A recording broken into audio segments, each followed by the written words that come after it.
అది 1979వ సంవత్సరం. అప్పట్లో ఆంధ్రప్రదేశ్ ముఖ్యమంత్రిగా ఉన్నటువంటి శ్రీ చెన్నారెడ్డి గారు టీటీడీకి ఈవోగా ఉన్నటువంటి పీవీఆర్కే ప్రసాద్ గారి వంక అసహనంగా చూస్తున్నారు. కారణం, ఆయన హడావుడిగా 12 లక్షల రూపాయలు రామకృష్ణ మఠానికి ఇచ్చేయాలని చూడటం. ఈ విషయం చెన్నారెడ్డి గారికి అస్సలు నచ్చలేదు. అది ఆయన మొహంలో కొట్టొచ్చినట్లు కనబడుతోంది. అప్పటికే ఆయనతో ఉన్న అనుభవం దృష్ట్యా ఆ చర్చ పొడిగించడం ప్రసాద్ గారికి ఇష్టం లేదు. కానీ రామకృష్ణ మఠానికి తిరుమల తిరుపతి దేవస్థానాల విరాళంగా 12 లక్షలు ఇచ్చి తీరాలన్న సంకల్పం విరమించుకునే ఉద్దేశము ప్రసాద్ గారికి లేదు. అలాగని ప్రసాద్ గారు చెప్పగానే తలూపేసి నీ ఇష్టం ప్రసాద్ అలాగే చెయ్యి అనే తత్వం చెన్నారెడ్డి గారికి లేదు. ప్రసాద్ గారిలో పట్టుదల పెరిగిందో ఎవరైనా పెంచేలా చేశారో తెలియదు, కానీ చివరిగా ఒక బాణం వదిలారు. సార్, ఇది దైవ సంకల్పం, ఇది జరగాలన్నదే శ్రీనివాసుడి అభిష్టమైతే మనమెవరం సార్ కాదనటానికి అని శ్రీ చెన్నారెడ్డి గారు చివాలన తలెత్తి ఆయన కేసి చూసి ఆహా అలాగా అని అన్నారు. అందులో వెటకారం ధ్వనించింది. ఇంకా ప్రసాద్ గారు ఏమీ మాట్లాడలేకపోయారు. చూడు ప్రసాద్, ఆధ్యాత్మిక చింతనకి అడ్మినిస్ట్రేషన్కి నీ మెట్ట వేదాంతంతో ముడిపెట్టాలని చూడకు, అది పొసగదు అని ముఖ్యమంత్రి గారు అనేశారు. ఇక ప్రసాద్ గారికి విషయం అర్థమైపోయింది. ఇది జరిగే పని కాదు. మనసంతా ఒక్కసారిగా వ్యాకులతతో నిండిపోయింది ఆయనకి. డబ్బు లేక మధ్యలోనే ఆగిపోతున్న రామకృష్ణ మఠం నిర్మాణం, ఆ పక్కనే అకుంఠిత దీక్షతో శ్రీనివాసుడి మీద మొక్కవోని ఆత్మవిశ్వాసంతో ఆశగా చూస్తున్న స్వామి రంగనాథానంద క్షణకాలంలో ప్రసాద్ గారి కళ్ళల్లో మెదిలారు. ముఖ్యమంత్రిని ఎదిరించి మాట్లాడే ధైర్యం అప్పటికే ప్రసాద్ గారికి ఖర్చయిపోయింది. ఇంకా మిగిలింది ఏమైనా ఉంది అని అంటే అది ముఖ్యమంత్రి చీత్కారాన్ని భరించే సహనం మాత్రమే. అది కూడా ఎంతవరకు మరి? నీవేమైనా రామకృష్ణ మఠం సభ్యుడివా? నిశ్శబ్దాన్ని చీలుస్తూ ముఖ్యమంత్రి సూటిగా ప్రశ్నించారు ప్రసాద్ గారిని. లేదు సార్, నిజానికి స్వామి రంగనాథానంద గారితో టెలిఫోన్లో మాట్లాడడం మినహా ఆయన్ని నేనెన్నడూ చూడలేదు కూడా. మరి అంటే నీకేం ఆసక్తి ఉందని ఇంత అర్జెంటుగా 12 లక్షలు రామకృష్ణ మఠానికి ఇవ్వాలనుకుంటున్నావు? అది కూడా కామన్ గుడ్ ఫండ్ కొత్త నిబంధనలు అమల్లోకి వచ్చేదాకా వెయిట్ చేయకుండా అన్నది ముఖ్యమంత్రి గారి ప్రశ్న. ఈ 12 లక్షల అర్జెంటు డొనేషన్ వ్యవహారంలో ప్రసాద్ గారి ఆసక్తి ఏంటో తెలుసుకోవాలని ఆయన ఆరా తీశారు. అసలు రామకృష్ణ మఠానికి తిరుమల తిరుపతి దేవస్థానాలు 12 లక్షల రూపాయలు విరాళంగా ఎందుకు ఇవ్వాలనుకుంటున్నట్టు? ఈ విషయం ముఖ్యమంత్రి గారికి చెప్పడానికి ప్రసాద్ గారు ఎందుకు ఇంత మదన పడుతున్నారు? ఈ విషయాలన్నీ పూర్తిగా తెలుసుకోవాలంటే పూర్తి కథనాన్ని స్కిప్ చేయకుండా చూడండి. నమస్కారం, మా ఊరి కథలకు స్వాగతం. తిరుమల కథలు 88వ ఎపిసోడ్కు సుస్వాగతం.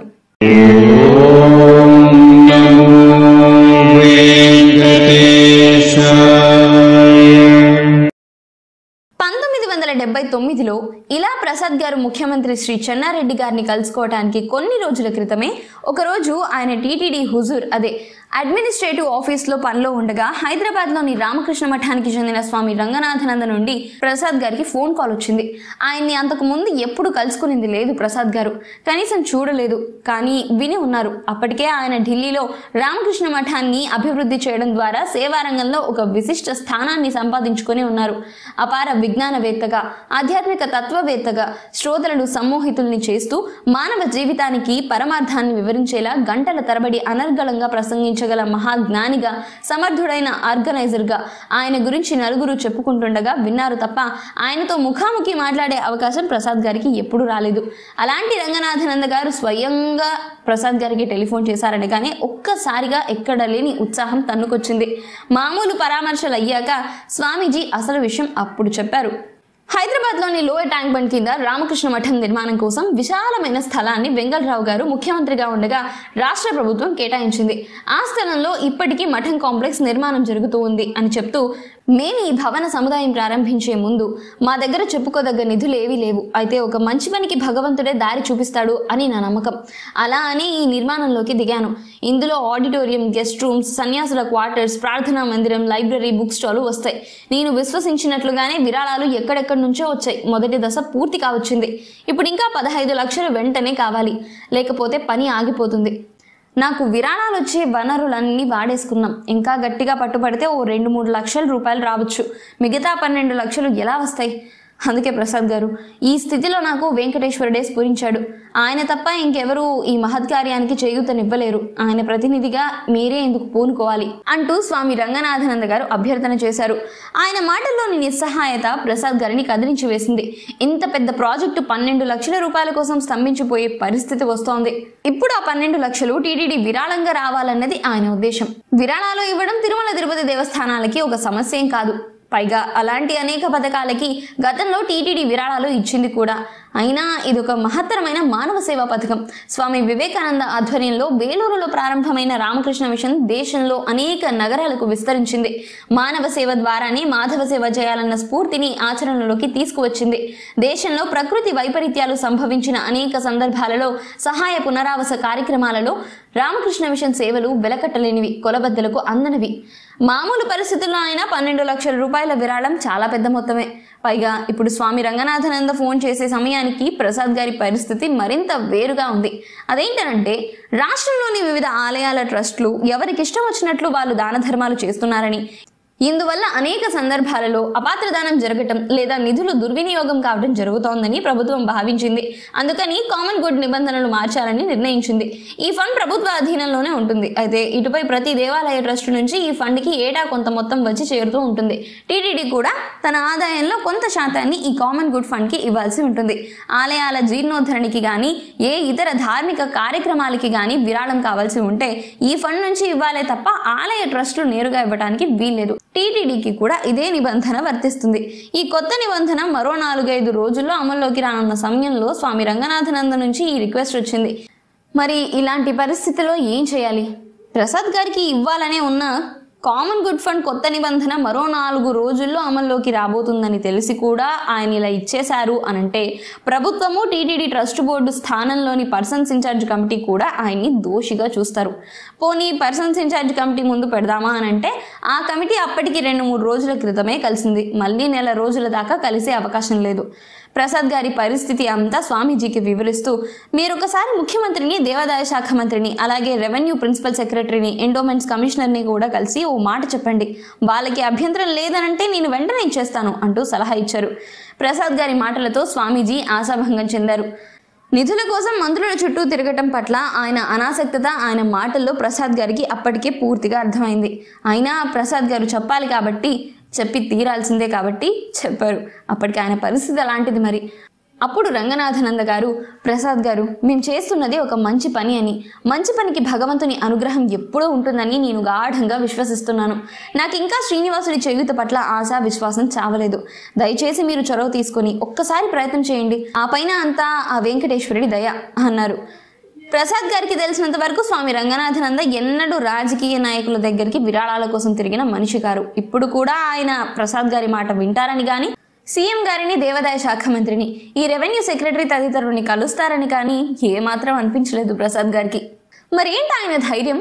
ఎవరిని అడగకుండానే డబ్బులు వచ్చేసి మఠాలు నిర్మాణం అయిపోతాయా? అన్ని దేవుడే చూసుకుంటాడు అని గుడ్డిగా నమ్మేసి కూర్చుంటే ఆ దేవుడు దిగొచ్చి కట్టించేస్తాడా? ఇంత పెద్ద ప్రాజెక్టు నిర్మాణం చేపట్టినప్పుడు ఎంత ప్లానింగ్ ఉండాలి? నిధుల సమీకరణకి ఎంత ప్రయత్నం చేయాలి? ఇప్పుడేదో అవసరంలోకి ఆయనకి టీటీడీ గుర్తొచ్చింది కాబట్టి నన్ను అడగగలిగారు. టీటీడీయే లేకపోతే ఏం చేసేవారు? సరే, ఇప్పుడు నేనేం చేయాలో అనుకుంటూ ప్రసాద్ గారు మళ్ళీ సందిగ్ధంలోకి పడిపోయారు. 12 లక్షలంటే చిన్న మొత్తం కాదు. పర్సన్స్ ఇన్ఛార్జ్ కమిటీ మరో నెల రోజుల దాకా కలిసే అవకాశం లేదు. నెల రోజుల పాటు నిరీక్షించేంత అవకాశం స్వామీజీకి లేదు. ఆయన పని అత్యవసరమైంది. రామకృష్ణ మఠానికి ఇవ్వదలుచుకుంటే ఇప్పుడు ఇస్తే ఉన్నంత ఉపయోగం నెల రోజుల తర్వాత నేను ఇచ్చినా ఉండకపోవచ్చు. ఏం చేయాలి? పోనీ నేను స్వతంత్రించి ధైర్యం చేసి ఇచ్చేస్తే ఏమవుతుంది? ఇచ్చేసిన తర్వాత రాటిఫికేషన్కి పర్సన్స్ ఇన్ఛార్జ్ కమిటీలో పెడితే అప్పుడు మిగతా సభ్యులు ఒప్పుకోకపోతే? ఆ ఊహతో ఒక్కసారిగా ప్రసాద్ గారికి ఒళ్ళు జలధరించింది. ఎందుకంటే అప్పటికి ఆయన వయసు 38. కమిటీలో మిగతా సభ్యులు వయస్సులోనూ హోదాలోనూ ఆయన కంటే పెద్దవాళ్ళు. ప్రసాద్కి ఆవేశం ఎక్కువ, ఆలోచన తక్కువ అన్న మాట పడాల్సి వస్తుందేమో అని ఆయన సందిగ్ధంలో పడిపోయారు. ఇది మంచి పని చేసే అంటూ బుద్ధి ప్రోత్సహిస్తోంది. ఎందుకు రిస్క్ తీసుకుంటావు అంటూ పరిపాలనా అనుభవం హెచ్చరిస్తోంది. ఇలా సందిగ్ధంలో కొట్టుమిట్టాడుతూ కుర్చీలోంచి లేచారు. ఎందుకు లేచారో తెలియదు. లేచి పక్కకి తిరగగానే ఎదురుగా నిలువెత్తు శ్రీనివాసుడి చిత్రపటం. స్వామి, నీదే భారం, ఏం చేయిస్తావో ఏమో అంటూ ఒక నమస్కారం పెట్టారు. కళ్ళు మూసుకుని ధ్యానం చేయబోయే లోపే అకస్మాత్తుగా మనసులో మెదిలింది, భారం అంతా నీదే స్వామి అని అనుకోవడంలో నాకు చిత్తశుద్ధి ఉందా? ఉంటే నేను వెనకాడాల్సిన అవసరం ఏంటి? చేయదలుచుకున్న పని మంచిది. రాబోయే రోజుల్లో అనేక మందికి ఒక సంస్కారవంతమైన వ్యక్తిత్వాన్ని అందించడానికి దోహదపడే మానవ సేవే మాధవ సేవ అన్న స్ఫూర్తితో పరిపూర్ణమైన అంకిత భావంతో పనిచేసే సేవా సంస్థ నిర్వహించే బృహత్ యజ్ఞంలో తిరుమల తిరుపతి దేవస్థానాలు కూడా ఒక భాగస్వామి కావటం మంచి విషయమే కదా. చేయదలుచుకున్న కార్యం మంచిదైనప్పుడు ఆ పని చేయటం వల్ల కలిగే పర్యవసానాల భారం అంతా నీదే స్వామి అన్న ప్రార్థన మనస్ఫూర్తిగా చేస్తున్నట్లయితే ఇంకా జంకవలసిన అవసరం ఏముంటుంది? అంతా వెంకటేశ్వరుడి దయ అనుకుంటూ స్వామి రంగనాథనంద ఆత్మవిశ్వాసంతో అన్న మాటలు స్ఫురణకు వచ్చే ప్రసాద్ గారికి. అంతే, ఆయన ఇంక ఏ మాత్రం ఆలస్యం చేయకుండా వెంటనే మళ్ళీ ఆయన సీట్లోకి వచ్చి వారి ఫైనాన్షియల్ అడ్వైజర్ కి ఫోన్ చేసి రామకృష్ణ మఠం పేరు మీద 12 లక్షల రూపాయలకి చెక్కు తయారు చేయమని అప్పటికప్పుడు ఆదేశాలిచ్చారు. ఆ చెక్కు తీసుకుని ఆ మర్నాడే హైదరాబాద్ కి బయలుదేరారు. హైదరాబాద్ లో దిగగానే ముందు జాగ్రత్త చర్యగా పర్సన్స్ ఇన్ఛార్జి కమిటీలో సభ్యులైన రెవెన్యూ ప్రిన్సిపల్ సెక్రటరీ రమేషన్ గారితో, దేవాదాయ శాఖ కమిషనర్ చంద్రమౌళి రెడ్డి గారితో టెలిఫోన్ లో మాట్లాడారు. విషయం అంతా విన్నాక ఇద్దరు పెదవి విడిచేశారు. ఇద్దరు చెప్పిన దాని సారాంశం ఒకటే: రామకృష్ణ మఠం సేవా నిరతిని, నిజాయితీని శంకించనక్కర్లేదు. పైగా అలాంటి కార్యక్రమాలకి టీటీడీ విరాళం ఇవ్వటం కూడా తప్పు కాదు. కానీ ఇప్పుడు కామన్ గుడ్ ఫండ్ కొత్త నిబంధనలు అమల్లోకి వస్తున్న తరుణంలో నువ్వు ఇలా చేయడం నీకు సమస్య కావచ్చు. ముఖ్యంగా ముఖ్యమంత్రికి, దేవాదాయ శాఖ మంత్రికి కూడా తెలియకుండా చేయడం లేనిపోని సమస్యల్ని సృష్టించవచ్చు. ఆలోచించుకో అని వాళ్ళన్నారు. వాళ్ళ మాటలు విన్నా కూడా ప్రసాద్ గారి మనసు మారలేదు. అవ్యక్తమైన శక్తి ఏదో బలంగా తోస్తున్నట్టు ఇది మంచి పని, నేను చేసి తీరాలి, అంతా ఆ స్వామి చూసుకుంటాడు అనే ఆలోచన తప్ప ఇంకేమీ లేదు ఆయనకి. అయితే పర్సన్స్ ఇన్ఛార్జ్ కమిటీలో సభ్యులు మాటలు విన్నాక చివరిసారిగా ఒక్కసారి ముఖ్యమంత్రికి, దేవాదాయ శాఖ మంత్రికి ఒక మాట చెప్పడం మంచిది అనిపించింది ప్రసాద్ గారికి. చెప్తే వాళ్ళు ఓకే అంటారు అనే ఆశ. దేవాదాయ శాఖ మంత్రి నగరంలో లేరు. చివరగా ముఖ్యమంత్రి చెన్నారెడ్డి గారికి అపాయింట్మెంట్ కోసం ప్రయత్నించారు. దొరికింది. ఆ సాయంత్రమే ముఖ్యమంత్రిని కలిసి రామకృష్ణ మఠం ప్రాజెక్టు విశిష్టత, 12 లక్షల టీటీడీ విరాళంగా ఇవ్వటంలో ఔచిత్యం, అర్జెన్సీ అన్ని వివరించారు. కానీ అప్పటిదాకా ఏదో ఉందనుకుంటున్న వాక్చాతుర్యంలో పస ఎంతుందో ముఖ్యమంత్రి చెన్నారెడ్డి గారి విముఖత స్పష్టం చేస్తోంది ప్రసాద్ గారికి. ఇంతదాకా వచ్చాక ఇప్పుడు ఆయన నో అన్నారంటే ఎట్టి పరిస్థితుల్లోనూ ధైర్యం చేసి రామకృష్ణ మఠానికి విరాళం ఇవ్వటం జరగదు. అనవసరంగా ఈయన దగ్గరకు వచ్చామే, అదేదో చెక్కు ఇచ్చేసిన తర్వాత వచ్చినా పోయేదేమో. 4 దులిపేస్తే దులిపేశాడు. ఇప్పుడు ఇక ఈయన ఒప్పుకోకపోతే చెక్ ఇవ్వటం సాధ్యపడదు. ఎలా అని కొద్ది క్షణాలు మదన పడ్డారు ప్రసాద్ గారు. అంతలోకే మళ్ళీ స్పృహలోకి వచ్చారు.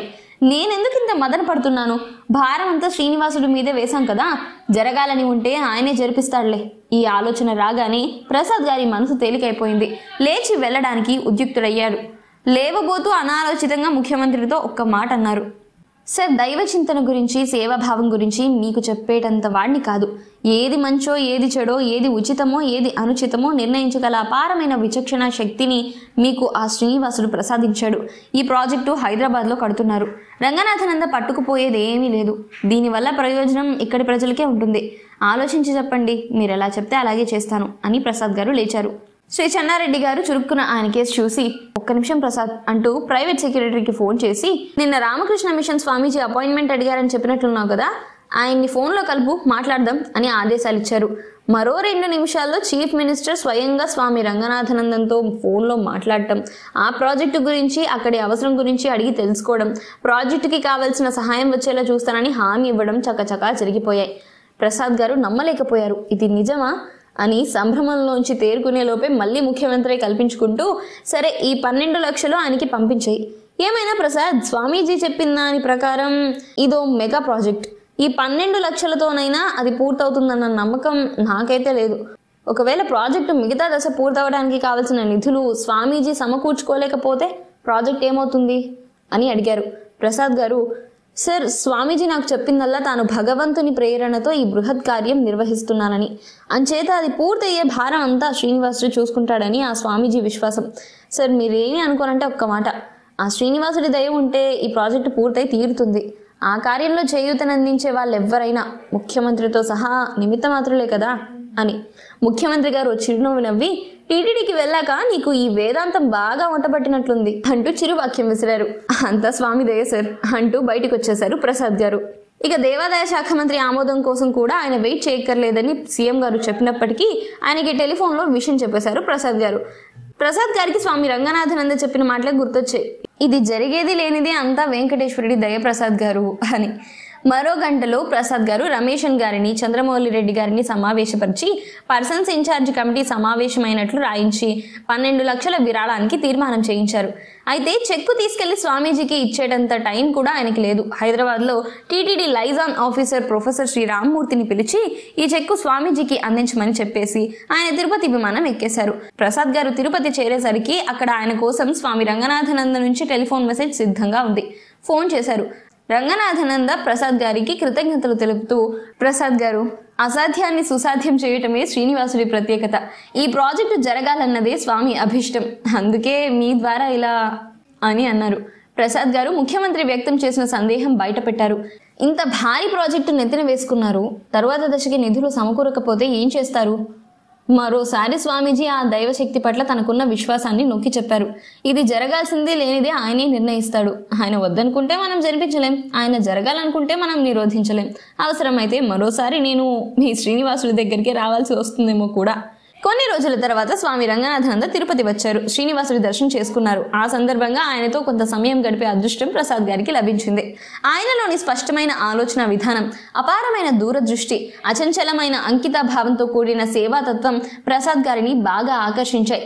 ప్రసాద్ గారిని ఒకసారి హైదరాబాద్ వచ్చినప్పుడు అప్పటికే 75% వరకు పూర్తయిన రామకృష్ణ మఠం నిర్మాణం ఎలా ఉందో చూడమని చెప్పారు. మరో వారం 10 రోజుల్లోనే అది సాధ్యపడింది. అక్కడ నిర్మాణంలో ప్రతి ఇటుకలోనూ స్వామి రంగనాథానంద, ఆయన బృందంలోని స్వామి పరమార్థానంద తదితరుల అంకిత భావం కొట్టొచ్చినట్లు కనిపించింది ప్రసాద్ గారికి. అప్పటికే దాదాపు 1 కోటి రూపాయలకు పైగా ఖర్చయింది. ఆర్కిటెక్చర్ బాధ్యత నిర్వహిస్తున్న town planning director Venkataraman Reddy గారిని అడిగారు ప్రసాద్ గారు, ఇంకా ఎంత ఖర్చు అవుతుంది అని. కనీసం 40 నుండి 50 లక్షలు ఉంటే గానీ అది పూర్తి కాదన్నారు. అంత డబ్బు స్వామీజీ ఎక్కడి నుంచి తెస్తారు? అనాలోచితంగా అడిగారు ప్రసాద్ గారు. ప్రశాంతత ఉట్టిపడే ఆ మొహంలో చిరునవ్వు తొంగి చూసింది. ఇంత పెద్ద ప్రాజెక్టు ఇంతవరకు ఎలా వచ్చింది? నేను కట్టానా? ఇదెలా కట్టబడిందో, ఏ మహత్తర శక్తి ఇలా నడిపించిందో ఆ శక్తే అంతా చూసుకుంటుందని తెలీదా? ఇవన్నీ ఆయన చెప్పలేదు, కానీ ఇలాంటి అనేక భావాల సమూహం ఒక్క క్షణంలో ప్రసాద్ గారికి అర్థమయ్యేలా ఆ స్థితప్రజ్ఞుడు తన కుడి చేతి చూపుడు వేలిని ఆకాశంలోకి చూపించి తేల్చి చెప్పారు. ఆయన ఆత్మవిశ్వాసాన్ని ప్రసాద్ గారు మనస్ఫూర్తిగా అభినందించకుండా ఉండలేకపోయారు. కొన్ని మాసాలు గడిచాయి. అకస్మాత్తుగా ఒకరోజు స్వామి రంగనాథానంద హైదరాబాద్ నుంచి ఫోన్ చేసి ఏదో అర్జెంట్ విషయం మాట్లాడాలని, వీలైతే ఒకసారి అర్జెంటుగా హైదరాబాద్కి రావాలని కోరారు. దేని గురించి అని అడిగితే రామకృష్ణ మఠం భూములు రక్షణ శాఖ ఆక్రమణలో ఉన్నాయని, వాటి గురించి ఏం చేయాలో ఎలా చేయాలో తెలియక ప్రసాద్ గారి సలహా తీసుకోవాలనుకుంటున్నారని చెప్పారు. ఇదేదో ఇప్పుడు నిర్మాణంలో ఉన్న ప్రాజెక్టుతో ముడిపడి ఉందన్నట్లు ప్రసాద్ గారికి అనిపించింది. సరే వస్తాలేండి అని ప్రసాద్ గారు అనేశారు. 2 రోజుల తర్వాత హైదరాబాద్ వెళ్ళాక విషయం బోధపడింది. ప్రసాద్ గారి అనుమానం నిజమే. మఠం నిర్మాణం 2వ దశ వ్యయం అంచనా క్రితం సారి వీళ్ళు మాట్లాడుకున్నప్పుడు 40 నుండి 50 లక్షలు మాత్రమే. ఇప్పుడు ప్రేయర్ హాల్కి మరో సెల్లర్ కడవటం వల్ల, ఫ్లోరింగ్ నాణ్యతని పెంచాలని చూడటం వల్ల ఈ అంచనా మరో 15 లక్షలు పెరిగిపోయింది. ఆయనకున్న వనరులన్నీ పూర్తిగా వాడేసుకున్నారు. ఇంకా ఆయన గట్టిగా పట్టుబడితే 2-3 లక్షలు తేయగలగొచ్చు. మిగతా 12 లక్షల సంగతి ఏంటి? ఇక్కడే ఆయన టీటీడీ ఏమైనా సహాయపడగలదా అని ప్రశ్నించారు. ఎలా? స్వామి రంగనాథానంద చేసిన రిక్వెస్ట్ చూడటానికి చాలా చిన్నది, కానీ అమలు చేయడానికి చాలా క్లిష్టమైంది. రామకృష్ణ మఠానికి బేగంపేట పాత ఎయిర్పోర్ట్ దగ్గర సువిశాలమైన 7 ఎకరాల స్థలం ఉంది. అదెవరో ఒక వితరణశీలి మఠం కోసం విరాళంగా ఇచ్చిన భూమి. అయితే అది ఎప్పటి నుంచో డిఫెన్స్ వాళ్ళ ఆక్రమణలో ఉంది. ఆ భూమి అమ్మేస్తే 50 నుండి 60 లక్షల దాకా వస్తుంది. అయితే దాని డబ్బు కోసం ఎవరో రియల్ ఎస్టేట్ వాడికో, ఏదన్నా ట్రస్ట్ పేరు మీద దుర్వినియోగం చేసే వాళ్ళకో అమ్మటం ఆయనకి ఇష్టం లేదు. ఏదైనా ధార్మిక సంస్థ లేదా ఆధ్యాత్మిక సంస్థకి బదిలీ చేయాలన్నది ఆయన కోరిక. అందుకే ఆయన భూమికి మార్కెట్ విలువ కావాలని కోరుకోవటం లేదు. తనకు కావాల్సిన 12 లక్షలు ఇస్తే చాలనుకుంటున్నారు. ఇదంతా జరుగుతుండగా హైదరాబాద్ లైజాన్ ఆఫీసర్, సంస్కృత కళాశాల ప్రిన్సిపల్ ప్రొఫెసర్ శ్రీ రామ్మూర్తి ప్రసాద్ గారిని పక్కకు తీసుకెళ్లి, సార్ ఈ స్థలాన్ని మన సంస్కృత కళాశాల కోసం తీసుకుంటే పోలేదా అంటూ సలహా ఇచ్చారు. అప్పటి వరకు టీటీడీ సంస్కృత కళాశాల సిటీలోని ఒక హనుమాన్ మందిరం ఆవరణలో నడుస్తోంది. కానీ వీరి సమస్య ఇంకో రకంగా ఉంది. అప్పటికి ఎక్కడెక్కడో ఊళ్ళలో శ్రీనివాసుడి భక్తులు ఇచ్చిన ఆస్తుల్ని నిర్వహించడమే టీటీడీకి జటిలమైపోయింది. పైగా టీటీడీకి అలా ఆస్తులు కొనే రివాజు లేదు. ఎక్కడున్నా అవసరమైతే ప్రభుత్వమే భూమి కేటాయిస్తుంది. మొత్తం మీద శ్రీ రామ్మూర్తి గారి సూచన పట్ల ప్రసాద్ గారు విముఖత వ్యక్తం చేశారు. అయినప్పటికీ స్వామి రంగనాథానంద ఒత్తిడితో ఆయన భూములు చూడటానికి బయలుదేరక తప్పలేదు. తీరా వెళ్లి చూస్తే అదొక అమూల్యమైన భూమి ఎయిర్పోర్ట్ ని ఆనుకొని ఉంది. నగరం అప్పటికే అటువైపు విస్తరిస్తోంది. మరో కొన్ని సంవత్సరాలలో ఆ భూమి విలువ కోట్లలోకి చేరుతుంది. ఆ 7 ఎకరాల స్థలాన్ని మధ్యలో ఉన్న బిల్డింగ్ తో సహా డిఫెన్స్ వాళ్ళు తమ అధీనంలో పెట్టుకున్నారు. వాళ్ళు ఎప్పుడు ఖాళీ చేస్తారో తెలీదు. ఎలా చేయించాలో కూడా స్వామి రంగనాథానందకి తెలీదు. ప్రసాద్ గారు, ఈ స్థలం విలువ ఎంత అన్నది పక్కన పెట్టండి. నాకు కావాల్సింది 12 లక్షల రూపాయలు. ఈ స్థలాన్ని నేను టీటీడీకి బదిలీ చేస్తాను. ఈ లావాదేవీ అంతా 2 ధార్మిక సంస్థల మధ్య జరిగేది కాబట్టి ఇందులో ఎవరూ ఏమీ అనుమానించే అవకాశం గాని అవసరం కానీ ఉండదు. ఆ 12 లక్షలు మీరు ఇచ్చేస్తే నా ప్రాజెక్టు పూర్తయిపోతుంది. ఇది ఆయన అభ్యర్థన. ప్రసాద్ గారు సందిగ్ధంలో పడిపోయారు. స్థలం బాగుంది, రాబోయే రోజుల్లో విలువ పెరుగుతుంది, కానీ రామకృష్ణ మఠానికి డబ్బులు కావాలి కాబట్టి ప్రసాద్ గారు స్థలం సేకరించారు అంటే టీటీడీ ట్రస్ట్ బోర్డు ఒప్పుకుంటుందా? అప్పటికి పర్సన్స్ ఇన్ఛార్జ్ కమిటీ స్థానంలో పూర్తి స్థాయి ట్రస్ట్ బోర్డు ఏర్పడింది.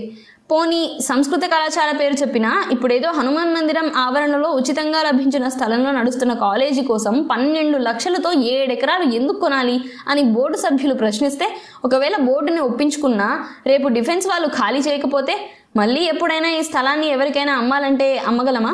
ఇలాంటి 1,00,000 సందేహాలు ప్రసాద్ గారి మెదడును తొలిచేశాయి. స్వామీజీ ప్రసాద్ గారి మనసు చదివేసినట్లు, చూడండి ప్రసాద్, దీన్ని ఒక వ్యాపార లావాదేవీగా చూడకండి, ఒక మహత్తరమైన కార్యానికి సహాయపడే అవకాశంగా చూడండి.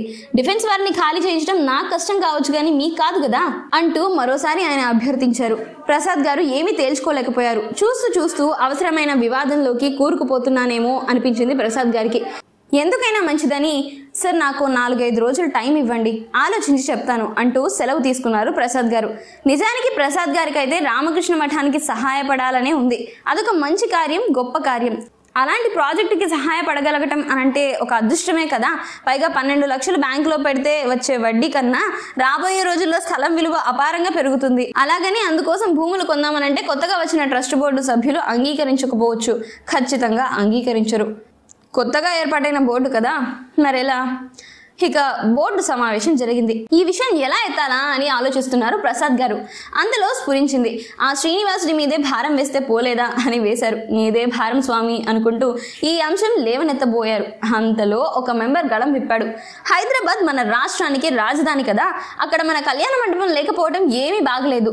బెంగళూరులో ఇంకా చాలా ఇతర చోట్ల టీటీడీ కళ్యాణ మండపాలు కట్టాం కదా, హైదరాబాద్ లో కూడా మనం వెంటనే కట్టడానికి ప్రయారిటీ ఇవ్వాలి. ఓహ్, గ్రేట్ ఐడియా అనుకుంటూ ప్రసాద్ గారు పరిష్కారం దొరికిపోయిందని మనసులో అనుకున్నారు. వెంటనే అందుకున్నారు. అదే నేను చెప్పబోతున్నాను అంటూ ఎయిర్పోర్ట్ దగ్గర 7 ఎకరాల భూమి ఎలా చవకగా 12 లక్షలకి టీటీడీకి లభించే అవకాశం ఉందో టకాటకా చెప్పుకుంటూ పోయారు. వాళ్ళు అడగబోయే అన్ని ప్రశ్నలకి, సందేహాలకి కూడా ప్రసాద్ గారి నోటి నుంచి వివరాలు వచ్చేసాయి. అక్కడ ఒక అద్భుతమైన 4-5 కళ్యాణ మండపాలు కాంప్లెక్స్ ని కట్టొచ్చు.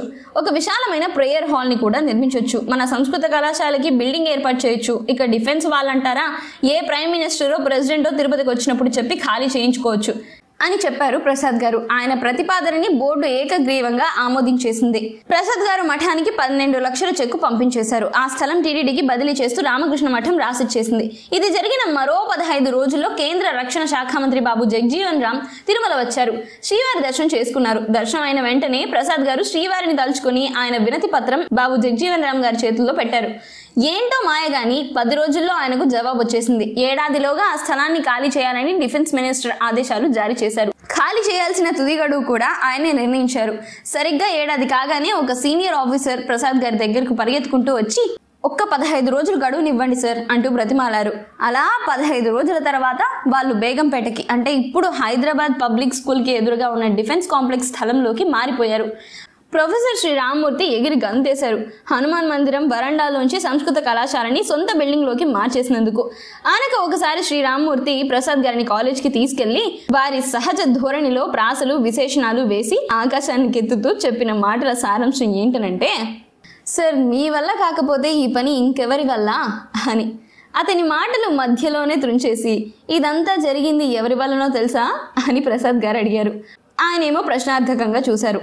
ప్రసాద్ గారికి మనసులో రంగనాథానంద గారు జ్ఞాపకం వచ్చినా ఆయన కుడి చేతి చూపుడు వేలును పైకెత్తి ఆకాశం కేసి చూపించారు. కాదా, ఇది ఆ దేవదేవుడి అనుగ్రహం కాదా? తిరుమల తిరుపతి దేవస్థానాలకు సంబంధించిన మరికొన్ని ఆసక్తికరమైన విశేషాలతో వచ్చే వారం మళ్ళీ మీ ముందుంటాను. అంతవరకు సెలవా మరి.